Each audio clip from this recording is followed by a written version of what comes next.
Pernah nggak sih ngerasa capek banget karena kayaknya kita tuh harus ngatur semuanya? Nah, kali ini kita bakal bahas satu teori yang simple banget, tapi bisa balikin energi dan ketenangan kita. Kuncinya cuma dua kata. Oke, kita mulai dari sini ya. Ada satu dorongan yang kita semua punya, tapi sering nggak kita sadari. Dorongan buat mengontrol. Dan jujur aja, sebelum kita cari solusinya, kita harus ngakuin dulu kalau masalah ini tuh diam-diam nyedot energi kita semua. Coba deh inget-inget lagi, pernah ngerasa stres berat karena pengen banget ngontrol orang lain, ngatur situasi biar sesuai mau kita, atau bahkan maksa hasil akhirnya harus sempurna. Familiar banget kan rasanya? Nah, disitulah akar masalahnya. Energi kita itu habis, ludes, cuma buat ngejar sesuatu yang mustahil. Kita coba ngontrol apa yang orang lain lakuin, apa yang mereka pikirin, dan ya, inilah yang bikin hidup kita penuh stres dan cemas. Dan yang menarik, solusi buat masalah ini tuh datang dari tempat yang nggak disangka-sangka. Dari sebuah malam prom SMA yang kacau balau. Justru dari kekacauan itulah muncul sebuah pencerahan. Jadi gimana ceritanya sebuah prom night yang berantakan bisa ngelahirin dua kata ajaib ini? Yuk, kita bedah momen yang mengubah segalanya ini.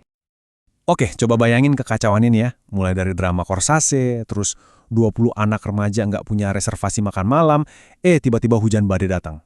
Lengkap. Di tengah semua itu, Mel Robbins, si empunya cerita, panik total. Dia coba ngontrol setiap detail kecil, tapi bukannya bener, situasinya malah makin runyam dan bikin semua orang stres.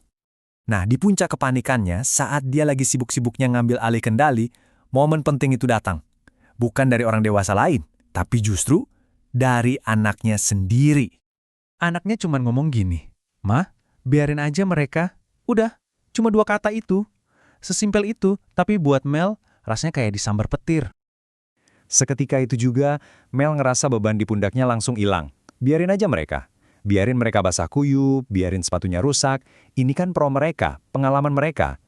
Dan momen itulah momen kebebasan total dari hasrat untuk mengontrol. Dan dari momen inilah lahir teori let them atau biarkan mereka. Intinya adalah sebuah perubahan mindset yang simple banget. Stop capek-capek ngontrol hal yang emang nggak bisa dikontrol. Dan lihat deh, energi kamu bakal balik lagi. Tapi, tunggu dulu. Let them ini bukan berarti kita jadi pasrah loh ya. Ini baru setengah jalan. Sekarang kita masuk ke bagian kedua yang nggak kalah penting dan justru penuh kekuatan. Let me. Mungkin ada yang mikir, loh berarti kita jadi pasif dong, ngebiarin orang lain seenaknya. Jawabannya, sama sekali enggak. Justru kesalahpahaman ini yang ngebawa kita ke bagian kedua yang sangat memberdayakan. Pencerahan keduanya datang dari pengalaman lain.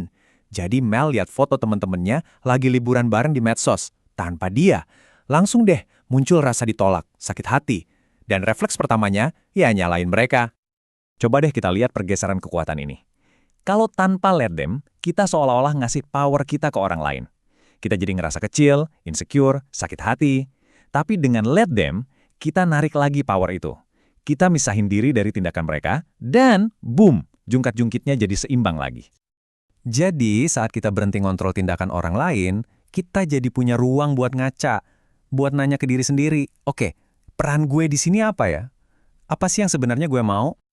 Nah, ini poin kuncinya. Let me, atau biarkan saya. Ini adalah langkah aksinya. Jadi setelah kita biarin mereka dengan urusan mereka, kita balik ke diri sendiri dan bilang, oke, sekarang biarkan saya mengambil alih kendali hidup saya. Biarkan saya yang proaktif. Biarkan saya yang bikin hidup sosial yang saya pengenin. Oke, teorinya udah dapat ya. Sekarang yuk kita lihat gimana sih cara kerja let them ini di kehidupan nyata, di situasi-situasi yang mungkin sering banget kamu alami. Di tabel ini contohnya jelas banget. Kita ambil yang pertama ya. Bos nggak ngasih kamu promosi. Jebakannya kita jadi ngerasa kesel, nggak berdaya. Solusinya, biarkan mereka nahan promosi saya, terus biarkan saya cari kerjaan baru yang lebih ngehargain saya. Pola yang sama berlaku buat rasa takut dihakimi orang atau pas kita bikin keluarga kecewa. Intinya, kita ngambil kembali kendali atas reaksi kita.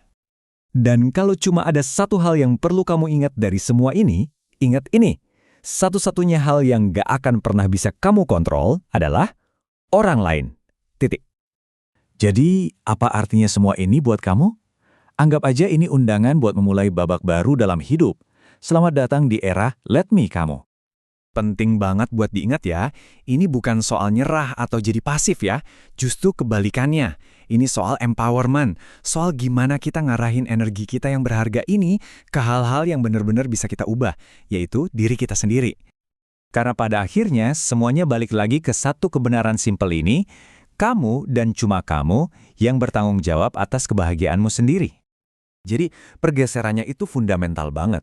Dari yang tadinya fokus ke drama eksternal yang nggak bisa kita kontrol, sekarang fokus ke aksi internal yang sepenuhnya ada di tangan kita. Dari drama let them ke aksi let me. Dan sekarang, pertanyaannya buat kamu. Setelah ngerti konsep ini, kira-kira langkah nyata pertama apa yang bakal kamu ambil buat memulai era Let Me versi kamu?